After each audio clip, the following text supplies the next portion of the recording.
સન્માર્ગદર્શક મહાગીતાર્થ પૂજ્ય શ્રી અવસરે અવસરે શાસ્ત્રીય સન્માર્ગ દેખાડીને જીવો પર અવર્ણનીય ઉપકાર કરી રહ્યા છે. જિજ્ઞાસુ પૂછે, પૂજ્યના પ્રવચનો ઘણા સાંભળ્યા, હવે માત્ર તાત્વિક પ્રવચનો હોય તો સાંભળવા જોઈએ એવો નિર્ણય કર્યો છે. તે વ્યાખ્યાન સમયે ઘરે તાત્વિક પુસ્તકોનું વાંચન કરે તો વાંધો નહીં. પૂજ્યશ્રી કહે, કેવડી ભગવંતોને કશું જાણવાનું બાકી નથી, છતાં પરમાત્માની દેશનામાં હાજરી આપે છે.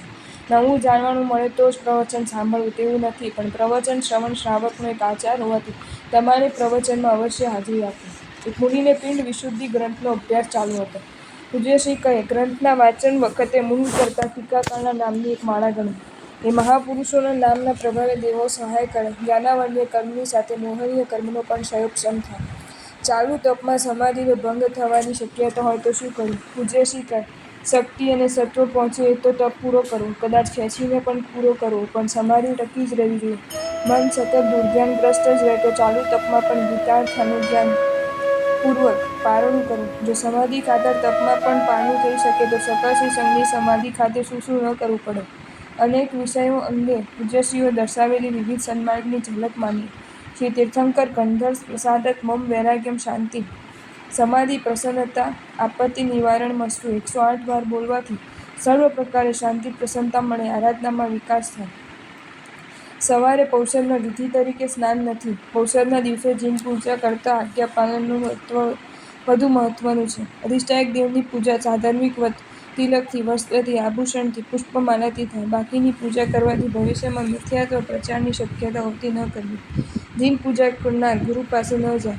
ધર્મ પામવાની ઈચ્છા ન હોય તો પ્રભુ શાસનનો શ્રાવક શી રીતે કહેવાય? 5-50 હજારનું દાન દેનાર 50-100 રૂપિયાની જરૂરિયાતવાળાને ના પાડી દે તો એનો મોટો દાનધર્મ પણ વગોવાય છે. ઉકાળેલું પાણી શરીરને પ્રતિકૂળ વળે તેવું 3 કાલમાં ન બની શકે. ટ્રસ્ટીઓ વહીવટદાર છે, માલિક નથી. દેવ દ્રવ્ય વગેરેના પૈસા નિશાળમાં ન અપાય તેમ એફડી પણ ન કરાય. કેટલાક સંઘો પોતાના સંઘની આવક પોતાના સંઘ માટે વાપરવાનો આગ્રહ રાખે તે ખોટું છે. રાખી મૂકે તો પણ ખોટું છે. એટલું ધ્યાનમાં લો કે આપણા શાસ્ત્રો ધનની ઉપજ કરવાનું નહીં પણ તે ક્ષેત્રોમાં સદ્વ્યય કરવાનું જણાવે છે. શરીર આરોગ્ય સાચવવા સવારે 9 પછી ખવાય, સાંજે 4 પછી ન ખવાય. ચાલુ વ્યાખ્યાને બીજું સામયિક લેવાથી પ્રવચન વિરાધના વગેરે દોષો લાગે છે. લાંબા પ્રવચનમાં જાવ સ્વમ બોલીને સામયિક લઈ શકાય. માણીભદ્ર વગેરે પ્રભુભક્ત દેવો આપણી પ્રભુભક્તિ, સમર્પણ, નિખાલસતા, સદ્ભાવના, સદાચાર વગેરેથી સામે ચાલીને પ્રસન્ન થાય છે, પ્રસન્ન રહે છે. ખોટા માર્ગમાં દિગંબર વગેરે રહેલાની સારી દેખાતી ક્રિયા પણ તાત્વિક નથી. વાસ્તવમાં ફલદાયી ન હોવાથી આદર પાત્ર નથી. માણસ નગ્નતા દેખાય એ રીતે ફરે તે લોકનિંદ્ય પણ છે. કુલદેવીને કુલની રક્ષિકા દેવી તરીકે માનીને આપત્તિમાં યાદ કરવા માત્રથી સંકિતમાં અતિચાર ન લાગે. જે કુલદેવીને મિથ્યાત્વીઓ પોતાના કબજામાં રાખીને પોતાના રીતે પૂજતા હોય તે દેવીને તે સ્થાને પૂજવી યોગ્ય નથી. હીર પ્રશ્નમાં પરમાધામી ભવ્ય, અભવ્ય બંને હોઈ શકે તેમ જણાવ્યું છે. અભવ્ય કુલકમાં પરમાધામી માત્ર ભવ્ય હોય તેમ જણાવ્યું છે. બંને પ્રકારના મત પૂર્વના મહાપુરુષોના હોવાથી શાસ્ત્રરૂપ છે. મત આંતર સમજી બંને મત માન્ય રાખવા.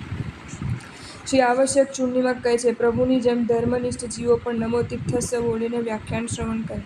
જે માણસ ટેકાવીને ટટ્ટાર બેસે તેને કમર પેટના દર્દો મટે. ટેકો દઈને બેસવાથી ગળા કમરના દર્દો ઊભા થાય છે. પોચા ગાદલા પર સૂવાથી કરોડરજ્જુ ગળાના દર્દો ઊભા થાય છે. જૈનોથી પરદેશ ન જવાય. જ્યાં જૈનોના આચાર પાળી ન શકાય ત્યાં જવાય નહીં. તમામ દુઃખ મૂળ પાપ પ્રવૃત્તિ, પાપ પ્રશંસા, પાપ અનુમોદના. તમામ સુખ મૂળ ધર્મ પ્રવૃત્તિ, ધર્મ પ્રશંસા, ધર્મ અનુમોદના. શ્રાવકે ગુરુની રજા લીધા વિના 3 હાથની અંદર ન અવાય. શ્રાવિકાએ ગુરુની રજા વિના 13 હાથની અંદર ન અવાય. સ્મશાનમાં જય જીનેન્દ્ર, ઉવસઘરમ કે શાંતિ વગેરે બોલવું ઉચિત નથી. શાસ્ત્રોમાં અપવિત્ર સ્થાને માતા પિતાનું નામ પણ ન બોલાય તેમ જણાવ્યું છે. ખામેમી, મિચ્છામી દુક્કડમ વદામિ આ 3 શબ્દોના ભાવાર્થોથી આત્માને ભાવિત કરો. રાત્રે કેસરનો ચાંદલો કાઢી નાખવો એમ ગ્રંથમાં વાંચવામાં આવ્યું છે. પરદોષ દ્રષ્ટિ વાંચનને ઘણું નુકસાન છે. તેને કાગડા ગીર જેવો કયો છે. નિર્ધન ભાઈને મદદ કરવાને બદલે દેરાસરમાં 5 લાખનો ચડાવો લે તો સંઘે તેને ચડાવો ન આપવો. ચરવડા વિના સામયિક પ્રતિક્રમણ ન થઈ શકે. અતિ ઠંડા, અતિ ઉષ્ણ પદાર્થો આરોગ્ય માટે પણ હાનિકારક છે. પ્રતિક્રમણ મહાયોગની અમાન્ય રાખવી. વાતચીત, સૂચન, ઇશારા ન કરવા. ઉતાવળે વેઠે વાણીને જે પ્રતિક્રમણ કરે તે ધર્મ માટે અયોગ્ય છે, આ સાધના કરે છે. શ્રી આચાર પ્રદીપ ગ્રંથ કહે છે, ભવિતવ્યતા નિયતિ, નિયત અનિયત છે. પરમાત્માના પ્રભાવે અનિયત ભવિતવ્યતા બદલાઈ શકે છે. સંપૂર્ણ પરિસ્થિતિને જાણ્યા વિના ઉતાવળે અભિપ્રાય ન આપવો. લોકવાયકા છે કે ઉંબરામાં ખીલી ઠોકવાથી ઘરમાં હલકા દેવનો પ્રવેશ ન થાય. દેવ ગુરુ સંઘની નિંદા અપલાપથી આત્મામાં ધર્મનો પ્રવેશ ન થાય. વર્ષી તપના પારણા પ્રસંગે અખાત્રીજના દિવસે શેરડીના રસથી પ્રભુનો અભિષેક કરવાને બદલે શેરડીના રસનું માત્ર પ્રભુ સમક્ષ ધરવું વધુ યોગ્ય લાગે છે. બાળકો એ માતા પિતાનું પ્રતિબિંબ છે. જે મા બાપના જીવનમાં હશે તે જ બાળકના જીવનમાં આવશે. બાળકોને જૈન તત્વજ્ઞાન, આચારમાર્ગ, જૈન કથાઓ, રસપ્રદ શૈલીઓમાં સમજાવવું. વર્તમાનમાં જંગલમાં તથા વિહારધામમાં સાધુઓ માટે દોષિત ગોચરી તરીકે આ કાર્યની નિંદા અવગણના કરનાર અપવાદ માર્ગને હેલના કરીને વિવાદક બને છે. ક્ષેત્રકાલને અનુસરતી આવી ભક્તિ પ્રશંસાપાત્ર કાર્ય છે.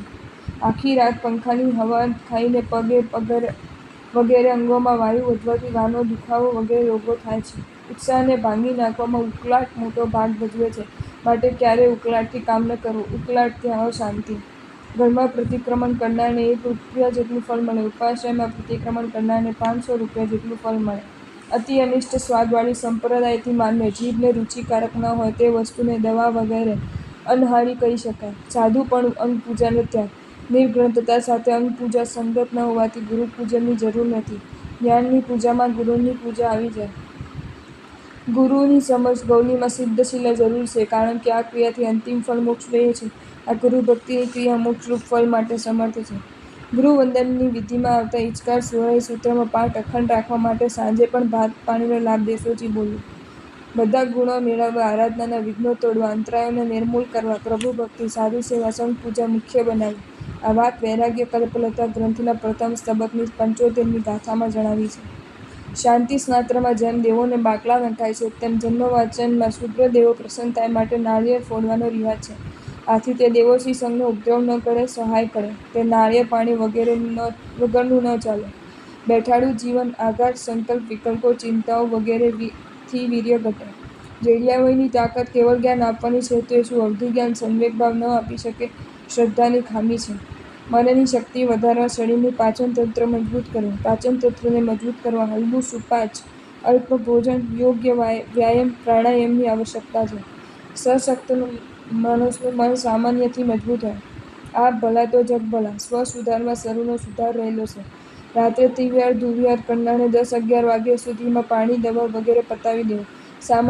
સામાન્યથી એક જ વાર જ પાણી વગેરે લેવા. બીજા દિવસે નવકાશી વગેરે પચકાણ થઈ શકે. આશાવાદી દરેક આફતમાં તકના દર્શન કરે છે. નિરાશાવાદી દરેક તકમાં આફતના દર્શન કરે છે. જે સમજદાર વિવેકી હોય તે ક્યારે પણ સંતાનોની દીક્ષા લેતા રોકે નહીં. મોટી ઉંમરવાળાએ કરવાની આરાધના. દરરોજ પુણ્ય પ્રકાશનું સ્તવન વાંચવું.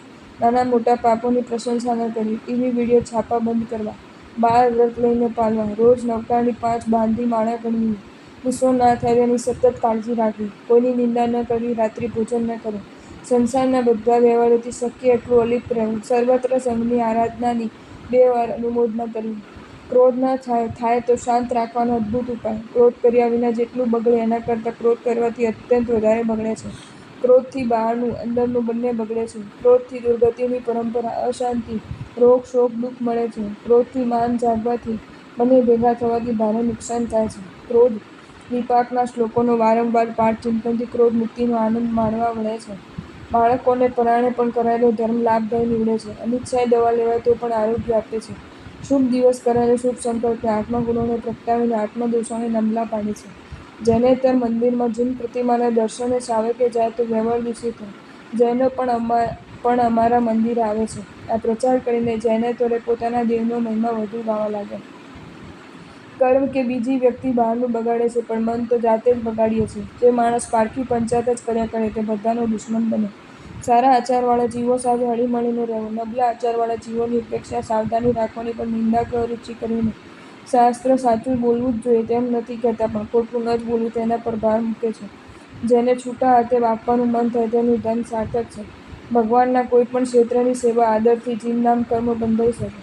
ધર્મ એટલે જીન વચન ને આત્મગુણોને ઉદ્દેશીને જે પ્રવૃત્તિ થાય. પુણ્યના તમામ પ્રકારના ભાડૂતી હોવાથી કોઈનું પણ પુણ્ય કાયમ ન ટકે. જો તમને આ વિડીયો ગમ્યો હોય તો આ વિડીયોને લાઇક કરો અને શેર કરો અને આવા જ નવા વિડીયો જોવા માટે જૈન ફેક્ટ્સ એન્ડ સ્ટોરીઝની ચેનલને સબસ્ક્રાઈબ કરો. ધન્યવાદ.